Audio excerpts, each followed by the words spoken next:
বিশ্বনবী বললেন, নামাজের চেয়েও বড়, রোজার চেয়েও বড়, যাকাতের চেয়েও বড়, সাদাকার চেয়েও বড় একটা ইবাদত আছে, আমি কি তোমাদের বলবো না? সাহাবারা বললেন, ইয়া রাসূলুল্লাহ, বালা, অবশ্যই বলবেন, সেটা কি? বিশ্বনবী বললেন, ইসলাহু যাতিল বাইন। দুইজন যখন ঝগড়া লেগেছে, তোমার দুই ভাই যখন ঝগড়া লেগেছে, এই দুইজনের মধ্যে বিরোধ মিটিয়ে মীমাংসা করে দেয়া হচ্ছে সবচাইতে সেরা কাজ।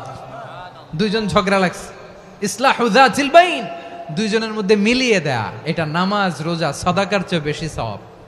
সুবহানাল্লাহ, এত আস্তে, হ্যাঁ? ওয়াত্তাকুল্লাহ ওয়া আসলিহু যাতা বাইনিকুম, সূরা আনফাল। আল্লাহ বলেন, আল্লাহরে ভয় করো, ঝগড়া লাগলে মজা নিও না, ওয়াত্তাকুল্লাহ, আল্লাহরে ভয় করো, ফাসলিহু যাতা বাইনিকুম, মিলিয়ে দিও। তাহলে আমরা মিলায়ে দিব, রাজি আছেন তো? তাহলে আমরা এক উম্মাহ।